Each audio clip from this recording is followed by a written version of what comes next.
अस्सलामुअलैकुम वरहमतुल्लाहि वबरकातुहू। Dear students, dear viewers, doctor Rashid Kazi Unani academy में एक बार फिर आपका इस्तकबाल है, आपका खैर मकदम है। बहुत इंपॉर्टेंट ये है कि आपको सिर्फ पढ़ना नहीं है, आप अपने दिन भर के शेड्यूल में 1 घंटा पेपर सॉल्व करने के लिए निकालिए। 2017 से लेकर 2022 तक के जितने पेपर्स हैं वो आप सॉल्व कीजिए और आपको उसकी इतनी मश्क हो जाना चाहिए कि ये 2 घंटे का पेपर आप 1 घंटे में सॉल्व कर सकें। इस सिलसिले में इंपॉर्टेंट ये भी है कि आप अपने क्वेश्चन पेपर सॉल्व करने की जो प्रैक्टिस करते हैं वो मोबाइल पर करते हैं। तो आपको ऐसे नहीं करना है, मोबाइल से आपकी फिंगर्स बड़ी यूज्ड टू है, रात दिन मोबाइल आपके हाथ में रहता है, लेकिन जब आप AIE PGET एग्जाम में अपीयर होते हैं तो वहां आपको कंप्यूटर पर ये एग्जाम देना होता है। तो आप जो पेपर सॉल्व करेंगे वो या तो लैपटॉप पे करेंगे या तो कंप्यूटर पे करेंगे, ताकि आप एग्जाम में सही टाइम मैनेजमेंट के साथ, सही प्रैक्टिस के साथ मुकर्ररा वक्त में अपने दिए गए तमाम सवालात को सही तौर पर हल कर सकें। इसके अलावा एक इंपॉर्टेंट चीज ये भी है कि स्टूडेंट सिर्फ पढ़ाई में रहते हैं, पढ़ते रहते हैं, वो अपने आप को चेक नहीं करते, उनको ये नहीं मालूम होता है कि हमने कितना पढ़ लिया है। जब बुक खोलते हैं तो लगता है सब याद है, जब बुक करते हैं तो लगता है कुछ याद नहीं है। तो ये सिचुएशन सबके साथ आती है। उसका सॉल्यूशन ये है, आप अपने दिन भर के शेड्यूल में 1 घंटा अपने कलीग से डिस्कशन के लिए जरूर निकालिए।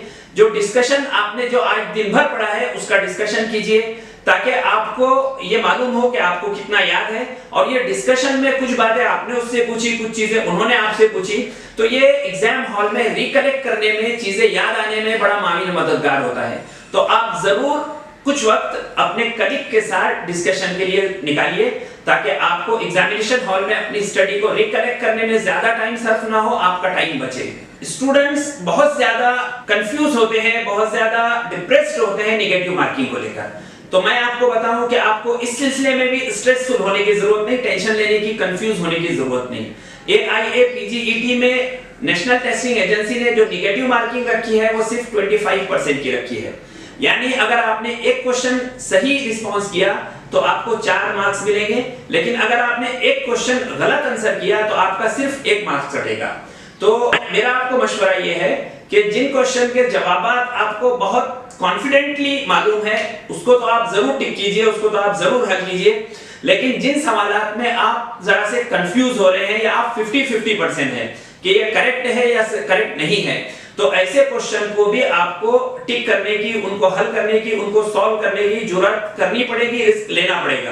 क्योंकि फॉर एग्जांपल आपने ऐसे 10 सवालात हल किए जिसके बारे में आप 50-50% थे, तो उन 10 सवालात में सपोज आपके 5 सवाल सही हुए, 5 सवाल गलत हुए, तो 10 सवालात में 4 मार्क्स के हिसाब से 5 सवालात के जो मार्क्स आपको मिलेंगे वो 20 मार्क्स मिलेंगे, और जो 5 सवालात आपने गलत जवाब दिए उसके आपके 1 मार्क्स के हिसाब से 5 मार्क्स डिडक्ट हो गए। तो कुल मिला के फिर भी आप 15 मार्क के बेनिफिट में रहेंगे।